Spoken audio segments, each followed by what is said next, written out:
میرا سوال ہے کہ جب ہم سفر پہ جاتے ہیں تو ہم پھر قصر کیوں کرتے ہیں؟ تمہیں موج ہو جاتی ہے، تمہیں کیا فرق پڑتا ہے؟ تم یہاں پیدا ہوئے تھے؟ ہاں جی. کس جگہ رہتے ہو؟ ٹھوٹری کراٹے میں رہتا ہوں. کراچی میں رہتے ہو؟ ہاں جی. اور کس ایئر میں پڑھتے ہو؟ 8 میں؟ 9 10 میں پڑھتا ہوں. ہیں؟ یہ 10 میں پڑھتا ہوں. آخری کلاس ہے تمہاری یہ؟ نہیں. 14 کے ہو تم؟ ہاں جی. اچھا ہاں جی. اچھا. تم قصر کیوں کرتے ہیں؟ اس لیے کہ اللہ تعالیٰ نے سہولت دی ہے تمہیں کہ جو اسلام ہے نا وہ آسانی کا دین ہے، تنگی کا دین نہیں. ٹھیک ہے؟ اللہ تعالیٰ تمہیں مشکل میں نہیں ڈالنا چاہتا، تمہارے لیے آسانی پیدا کرنا چاہتا ہے. ٹھیک. اس لیے اللہ کہتا ہے سفر میں تمہاری بہت ساری وسائل ہوتے ہیں، اس لیے تم جو ہے 2 کے 4 کے 2 رکعتیں پڑھ لیا کرو. صرف فجر کی جو نماز ہے وہ پوری پڑھنی ہوتی ہے، سنتیں پڑھنی پڑتی ہیں. عشاء کی نماز میں 2 پڑھو، لیکن وطر سنتے نہیں پڑھتے، لیکن 3 وطر ضروری ہیں پڑھنا ہے. ٹھیک.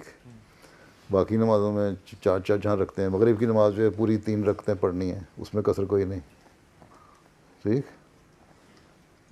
تو جو 4 رکعتوں والی نمازیں ہیں نا، ظہر، عصر اور عشاء، ان میں 2 کر دیا اس لیے کہ تمہارے لیے سہولت ہو جائے تھوڑی سی، تاکہ سفر کی مشکلات ہوں. اسی طرح کوئی خطرہ ہو تب بھی ہے کمی. پھر اسلام نے تو انسان کو سہولت دی ہے، اگر تم بیمار ہو اور کھڑے ہو کے نماز نہیں پڑھ سکتے تو حکم ہے کہ تم بیٹھ کے نماز پڑھ لو. اگر تم اتنے بیمار ہو کہ بیٹھ کے نماز نہیں پڑھ سکتے تو لیٹ کے نماز پڑھ لو، لیٹے لیٹے اشاروں سے نماز پڑھ لو.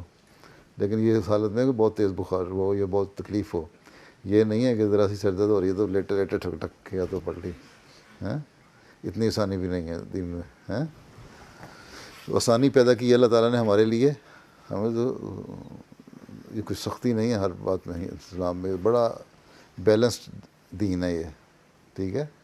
نہ سختیاں پہلے دینوں کی طرح، نہ بہت زیادہ آسانی ہیں. ٹھیک.